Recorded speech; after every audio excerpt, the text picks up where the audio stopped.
Programme میں آپ کو خوش آمدید کہتے ہیں. میں ہوں کامران شاہد.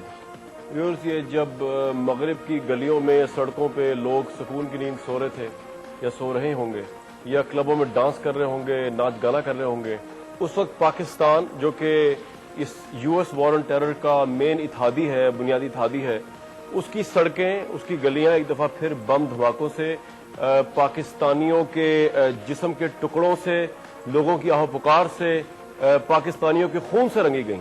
میں بات کر رہا ہوں داتا صاحب میں جو ایونٹ ہوا، میں بات کر رہا ہوں محمد ایجنسی میں جو ایونٹ ہوا کل، جس میں 100 زیادہ لوگ شہید ہوئے، داتا صاحب میں 50 زیادہ لوگ شہید ہوئے.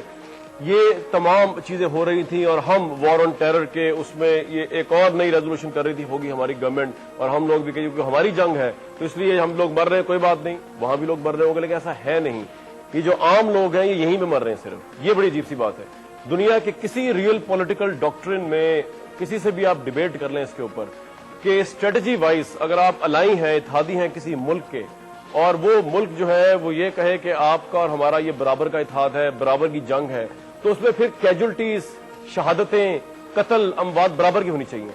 یہاں پہ پاکستان کی فوج بھی سب سے زیادہ شہید ہو رہی ہے، کولیشن فورسز اتنی نہیں ہو رہی، لیکن اس سے بھی بڑھ کے لوگ عام جو ہیں وہ صرف پاکستان کے مر رہے ہیں. امریکہ کے، یورپ کے، نیٹو فورسز کے عام لوگ نہیں مر رہے.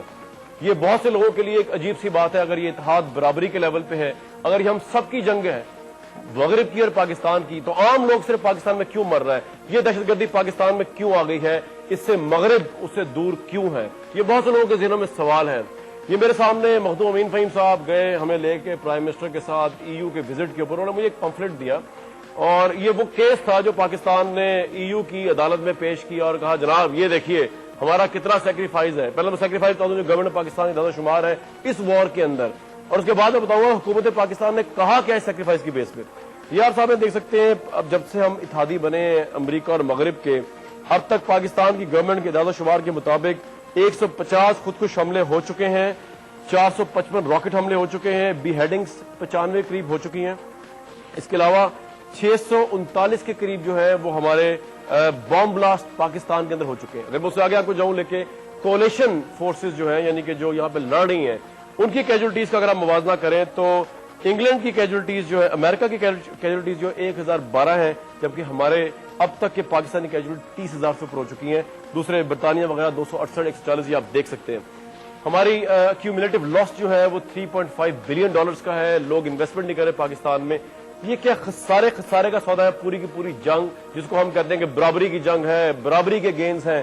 یہ سب سے اہم سوال ہے ویورز آج کا، اور آپ کو دکھائیں گے بھی، ویژولز کے ذریعے دکھائیں گے کہ ویسٹ میں جب ڈانس چل رہا ہے اس وقت جو ہے پاکستان کی سڑکوں کے اوپر کیا ہو رہا ہے. ہم آپ کو یہ ویژول دکھاتے ہیں، لیکن اس سے پہلے آپ کو میں آج کا اوپینین پول کا سوال بتا دوں، اور وہ سوال یہی ہے: کیا پاک امریکی اتحاد کا نتیجہ پاکستان میں بدترین دہشت گردی ہے؟ یہ آج کا پول ہے ویورز، اس پہ ہم چاہیں گے آپ پارٹیسپیٹ کریں. کیا پاک امریکہ اتحاد کا نتیجہ پاکستان میں بدترین دہشت گردی ہے؟ FLP_1 for yes, FLP_2 for no, 247 پہ سینڈ کر دیجئے. اس پروگرام میں آپ کو رزلٹ بھی بتائیں گے پاکستان کی عوام کیا سوچتی ہے. ایک کلپ دیکھتے ہیں جس سے آپ کو ذرا اندازہ ہوگا کہ مغرب اور پاکستان کہاں کھڑا ہوا ہے عام لوگوں کی اموات اور وار آن ٹیرر کے حوالے سے.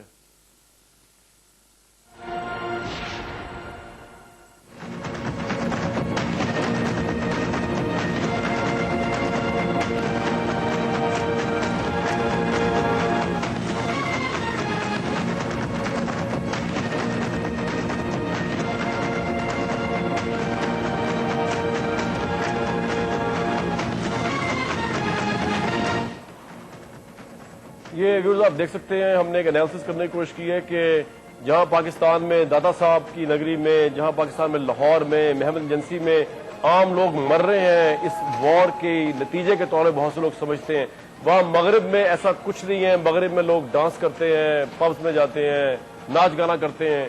ان کی جنگ جو ہے وہ بہت سے لوگ سمجھتے ہیں شاید پھر پاکستان لڑ رہا ہے. کس حد تک یہ ہمارے لیے فائدے کا سودا ہے یہ جنگ، کس حد تک یہ ہمارے لیے خسارے کا سودا ہے. آج کا ہمارا پروگرام اسی ٹاپک پہ ہے، آج کا ہمارا پروگرام اسی آئرنی پہ ہے. یہی ہے آج کا سب سے اہم سوال جو پاکستان کا ہر شہری جاننا چاہتا ہے. ہم باہر نکلے، ہمیں پتہ نہیں ہم زندہ بچ کے واپس آئیں گے کہ نہیں. امریکہ اور مغرب میں ایسا کچھ نہیں ہو رہا. میرے ساتھ موجود ہیں مجاہد کامران صاحب، وائس چانسلر ہیں پنجاب یونیورسٹی کے. آپ کی کتاب ہے پس پردہ عالمی سیاست کے مخفی حقائق، جس میں انہوں نے بات کی ہے پاکستان اور امریکہ کے حوالے سے، امریکہ کے کچھ انٹرسٹ کو بھی ڈسکس کیا ہے. مجاہد کامران صاحب بہت وارم ویلکم. ہمیں جوائن کریں گے پروگرام میں حاجی عدیل صاحب. آپ رہنما ANP کے حکومتی الائنس کا حصہ ہیں آپ، اور اس جنگ کو جو ہے شانہ بشانہ لڑ رہے ہیں امریکہ کے ساتھ. ہمیں جوائن کریں گے جماعت اسلامی سے کوشش رہے گی منور حسن صاحب، جو اس جنگ پہ اپنا کمنٹ دیں گے. مجاہد کامران صاحب، اگر آپ سے بات کا آغاز کر لیا جائے، کس حد تک آپ سمجھتے ہیں کہ پاک امریکہ اتحاد جو ہے وہ فائدے یا خسارے کا سودا ہے؟ دیکھیں جی، یہ سب سے پہلی جو سمجھنے کی بات ہے وہ یہ ہے کہ امریکہ اس خطے میں کیا کر رہا ہے، امریکہ اس خطے میں کیا لینے آیا ہے. اگر آپ امریکہ کی پالیسیوں کا بغور مطالعہ کریں اور ان سورسز کو دیکھیں جہاں یہ پالیسیاں وضع ہوتی ہیں، تو آپ کو پتہ چلے گا کہ امریکہ یہ چاہتا ہے کہ وسطی ایشیا پہ قبضہ کر لے، کیونکہ وہ یہ سمجھتے ہیں کہ دنیا میں مکمل بادشاہت کے لیے وسطی ایشیا پہ قبضہ اس لیے لازمی ہے کہ وسطی ایشیا جو یورپی اور ایشیائی یوریشین پلیٹ ہے زمین کی، اس کے وسط میں واقع ہے اور یہاں سے ہر جگہ بآسانی پہنچا جا سکتا ہے. 70% عوام دنیا کے اس خطے میں بستے ہیں، یوریشیا میں. وسائل یہاں ہے، دولت یہاں ہے، معدنیات یہاں ہیں، تیل یہاں ہے، گیس یہاں ہے. تو امریکہ کی جو دولت مند ترین خاندان ہیں، جو اصل میں امریکہ پہ جن کا مکمل کنٹرول ہے اس وقت، وہ یہ چاہتے ہیں کہ تمام وسائل ان کے قبضے میں آ جائیں اور وہ دنیا پہ حکمرانی کریں.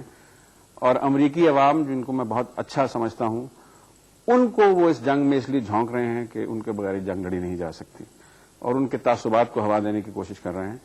تو یہ جو جنگ ہے، اور ایک آپ تو چونکہ انٹرنیشنل لا کے انٹرنیشنل افیئرس کے طالب علم بھی ہیں، یہ ایک جسٹ وار کی تھیوری ہوتی ہے. جنگ ہمیشہ عوام اس وقت جنگ کو قبول کرتے ہیں جب یہ کہا جائے کہ یہ حق کے لیے لڑی جا رہی ہے، اسی لیے کلیش آف سویلائزیشن کی بات کی جاتی ہے. لیکن اصل مفادات اقتصادی ہیں، اور مسلمانوں کے خلاف نفرت اس لیے پیدا کی جا رہی ہے کہ دنیا کی توانائی کے 60-70% وسائل مسلمان ملکوں میں ہیں.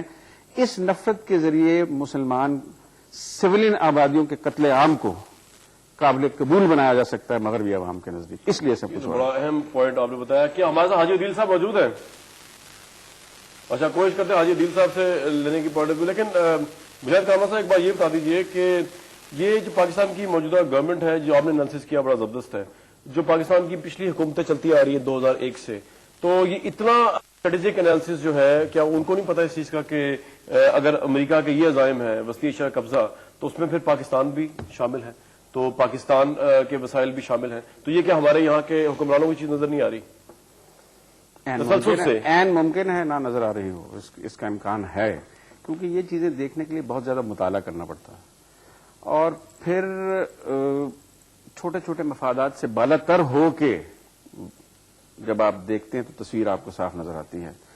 بات یہ ہے کہ برزنسکی، جو کہ ان کا بہت بڑا اسٹریٹجک مفکر ہے، اور جو ان تمام باڈیز کا رکن ہے، کاؤنسل آن فارن ریلیشنز، جو یہ پالیسیاں وضع کرتی ہیں، اس نے اپنی کتاب میں 1997 میں لکھا تھا.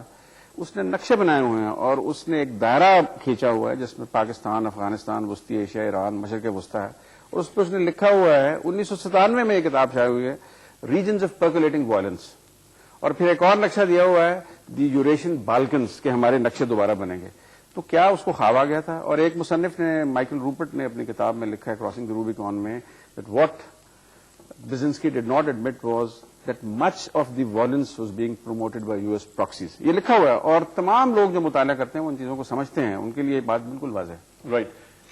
حاجی عدیل صاحب ایسا ٹیلی فون لائن موجود. حاجی عدیل صاحب السلام علیکم.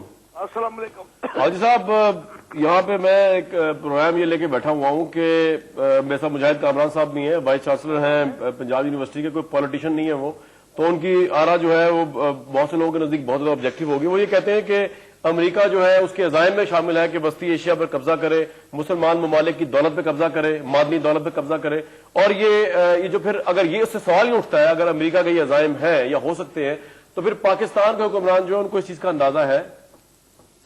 دیکھیں، امریکہ کے عزائم ان لوگوں کو اس وقت کیوں نظر نہیں آئے جب انہوں نے افغانستان میں ایک جائز حکومت کو ختم کرنے کے لیے ساری دنیا سے مجاہد پاکستان میں اکٹھے کیے تھے. اسامہ بھی اس زمانے میں آیا تھا، اور انہوں نے ان سب مجاہدین کو ٹریننگ دی، ڈالر پیٹرول ڈالر دیا، دنیا بھر کے مجاہد، عرب، آئے تھے، پاکستانی تھے، اس میں بنگلہ دیشی تھے، انڈین تھے، انڈونیشین سے، مالدیپ سے آئے تھے، ایجپٹ سے آئے تھے، اور انہوں نے ایک آزاد ملک پہ حملہ کر دیا، اور وہاں ایک جو جائز حکومت تھی ڈاکٹر نجیب کی، جو ڈی جورو حکومت تھی، جس کو